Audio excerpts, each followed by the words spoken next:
Ellie's Eden was created from the same belief that started as your standard. Families should have access to good food and healthy living. Named after the founder's granddaughter, Ellie's Eden reflects commitment to strong, healthy plant starts grown with care in Oregon. These are carefully selected varieties chosen for gardeners who value quality, vitality, and dependable growth. From trusted seeds to thriving plant starts, Ellie's Eden helps you plant with confidence and grow something meaningful. Explore Ellie's Eden at azuresstandard.com. Welcome back to the Center in the City podcast, a space to pause, breathe, and come back to yourself, even in the middle of a full and busy life. I'm your host, Wade Brill, and in each episode, we explore mindfulness for real life, simple practices, reflections, tools to help you feel grounded, present, and connected to what matters most to you.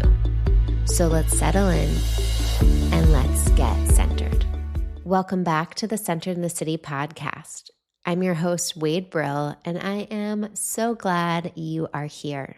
In today's solo episode, we're talking about Mother's Day as a motherless daughter and how we get to practice meeting our grief and our emotions around this day while also learning how to celebrate. If you are a motherless daughter or you know somebody who is, share this episode with them. This is such a tender topic. I know for me personally, I even really kind of despise the name motherless daughter, but it's one that I know really captures what we are when it comes down to it, even though I know we can think that our mother is still here looking over us and caring for us, which I do believe in. My intention with this episode is that you don't feel alone, that you feel seen, that you know you are in a circle and community of other daughters out there in this world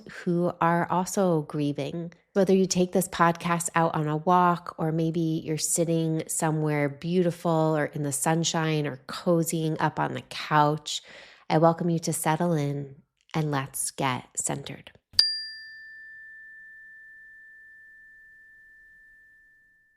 I'm heading into my 16th year of losing my mother, and this will be the 15th Mother's Day that she hasn't physically been present. And each year, how I feel around this holiday kind of changes. Some years where I feel more light and I feel this capacity to just be in the gratitude of having an amazing mom and the gift of mothers everywhere. And there's some years where this holiday, I don't want to look at other mothers. Going on Instagram is super triggering, and I just want to spend the day crying.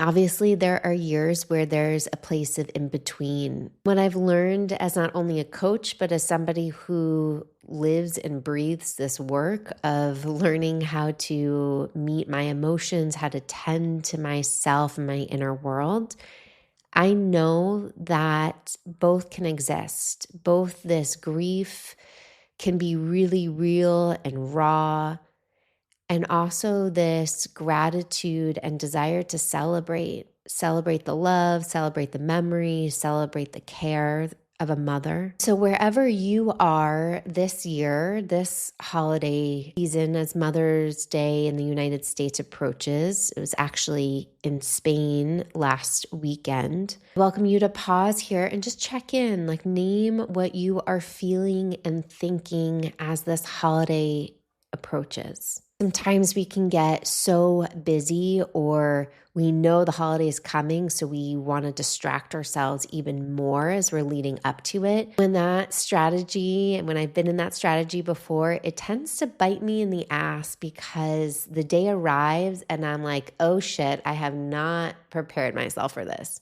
So pausing here and giving yourself permission to take your own pulse.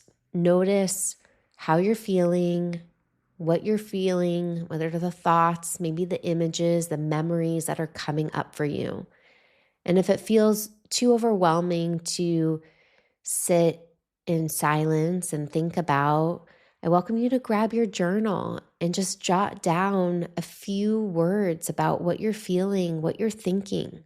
putting it on paper or giving yourself some space to reflect helps you create some distance from the emotions, from the thoughts, so that you can see it and understand it more clearly. And if you are a mother during the season, as well as a motherless daughter, I know that can also bring up a lot of complexities because there can be this immense amount of joy and gratitude for these humans you've grown or created. And then there can be also this tremendous amount of grief for the mother that you currently don't have here on this earth. So just even naming the duality that's present. Now, after you've named what you're feeling, what you're thinking, I think it can be really helpful to ask yourself, how do I want to celebrate and acknowledge this holiday? Because as I mentioned earlier, you might be in a place where you have more capacity to want to go out to brunch, to want to celebrate with other mothers, to want to maybe do it loud and big. Or you might be in a season where you're wanting the quiet brunch at home, or the sleeping in, or just time alone. And I ask you to pause and ask yourself how you want to celebrate this season, this year, because it can be so easy to get wrapped up in what other people are doing, or the shoulds of how this holiday should look, or the memories you want to be creating for your kids, or the happy face you want to be putting on. When it comes to holidays, it's really important to be as authentic to your own needs and desires as possible. And it's not selfish.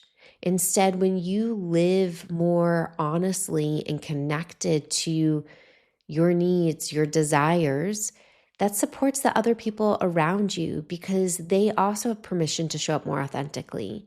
And then they also have permission to support you in your needs as best as they can. And or they have permission to adjust and be able to work with you and strategize with you on how the best scenario can unfold. So for me this year, I'm noticing that I'm feeling a lot of tenderness, even just talking about it, right? Brings up waterworks automatically. And there's tenderness from this place of deep love and reverence for my mother.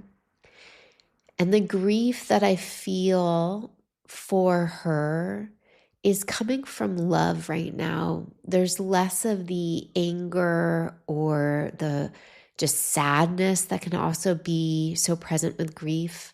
And instead, it's just like, wow, I loved so much and so deeply. And right now, I'm also noticing spending so much time near the ocean has been so healing because my mother's ashes are in the ocean. And so I've actually felt pretty close to her these last few months of being here in Spain.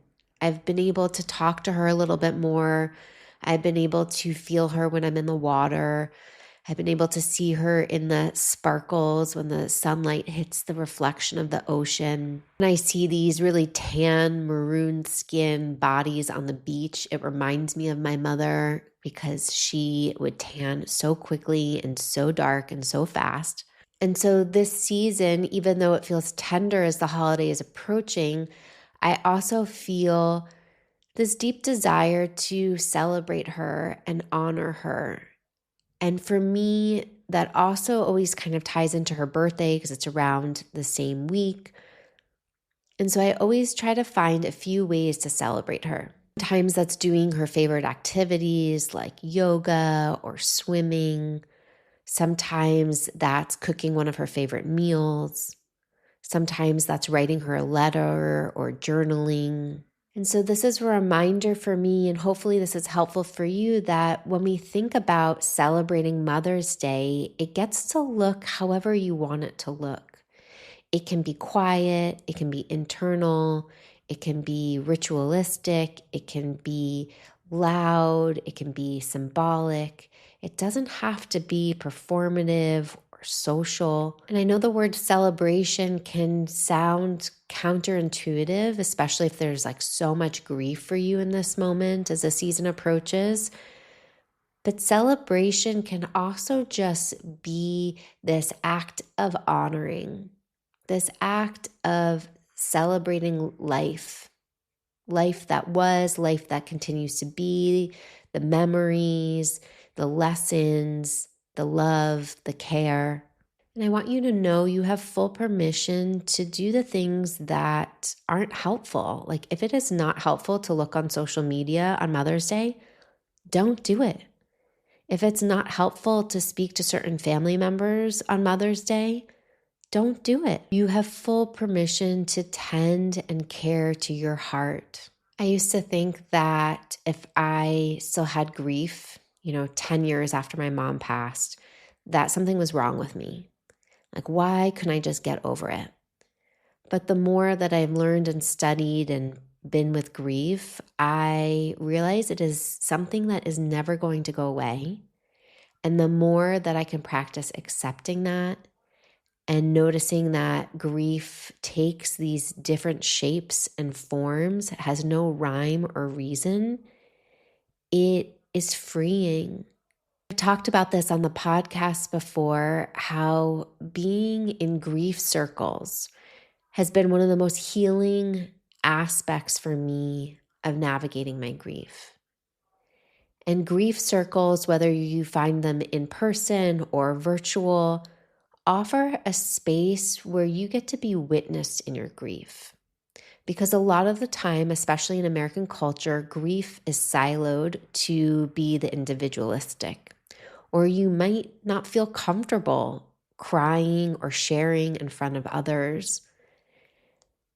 But I will say that letting myself feel witnessed and fully seen in my grief was so freeing, was so healing. It released the shame that I had around grief. Like it released this belief that I shouldn't be grieving anymore, or that, I shouldn't be bogged down by this emotion because everybody else deals with grief and just sucks it up and keeps going. And, why can't I do that? There's power when we face our grief, and you get to decide the pace in which you want to be in relationship to that. But I do promise you that the more you tend to your grief, the more it becomes your best friend and not something you dread when it knocks on your door. And I think celebrating, honoring our mothers can be a really powerful way in tending to our grief. And whether that's on Mother's Day and or her birthday or other special holidays or memories or moments you have of her, tending to the grief allows yourself to witness this part of you that loved so deeply and loves so deeply. Tending to your grief could look like writing her a letter. It could look like taking a walk in nature, talking to her favorite flowers or buying her favorite flowers, or doing art that she loved. Maybe she was a painter or a ceramicist. Maybe tending to your grief is connecting to some of her best friends or family members, talking to your siblings about memories. So listen to your heart as you're exploring this intention of, how do I want to celebrate? How do I want to honor my mother this Mother's Day? What do I need? And what would feel like a helpful way to tend to my grief this year? For me, a really powerful practice that I don't just do this time of year on Mother's Day, but something I try to tune into throughout the year, is to ask myself, where do I feel my mother the most right now? Is it in the sunshine? Is it looking at the ocean? Is it cooking a meal? Is it trying to have a conversation with her? I know some people connect to their loved ones in their dreams or in their journals, or they find a butterfly, which was their secret, animal love language. Whatever it is, I think taking those pauses, those moments to check in and just tend to, like, where do I still feel that thread of connection? And wherever you still feel that thread of connection, maybe inviting more of that into your day of celebration and honoring, using that as an entry point. Know that however you decide to celebrate, it's not about forcing joy here. It's just about allowing there to be connection and truth. It's about keeping the relationship alive and as present as possible.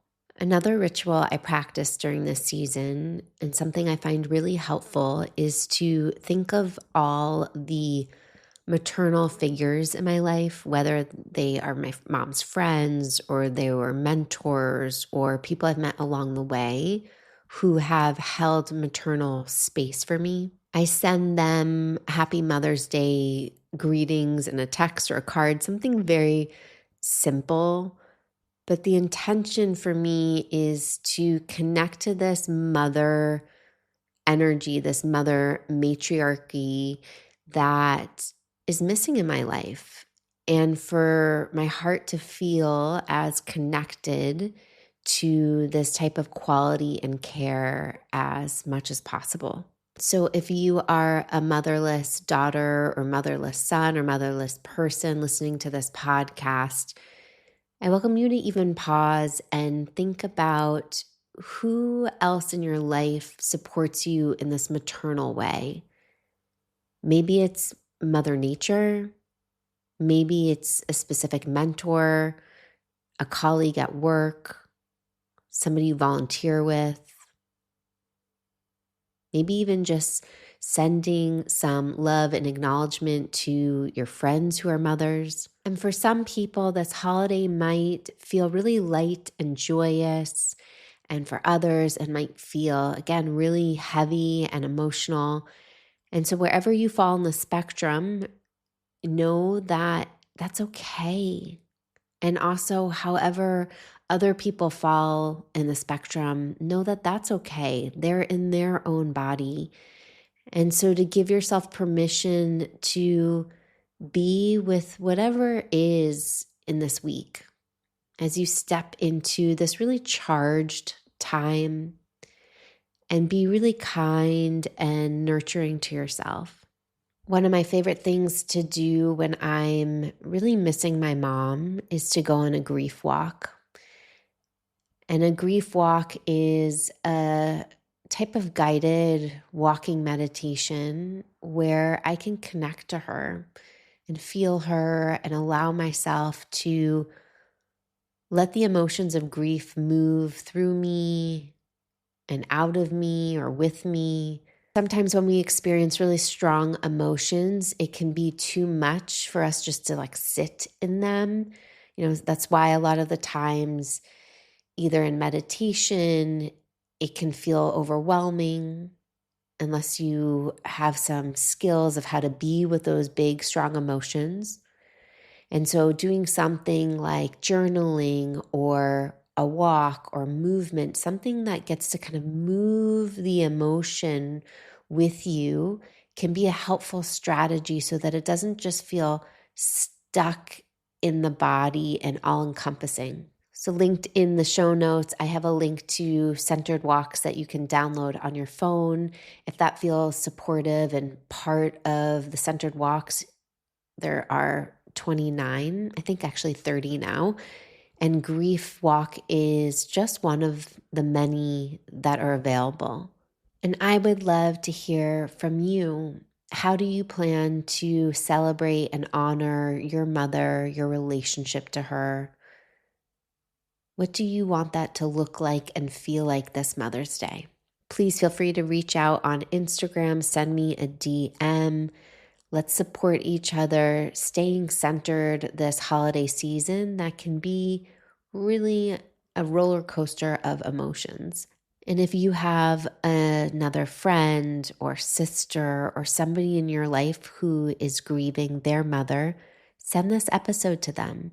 Let's support all of each other around this world, knowing that we are not alone. Grieving doesn't have to be something we have to do by ourselves or even have shame around. Thank you for being here. Thank you for letting me into your ears, your heart, your mind. I'm sending your tender heart so much love and care. And until next time, stay centered.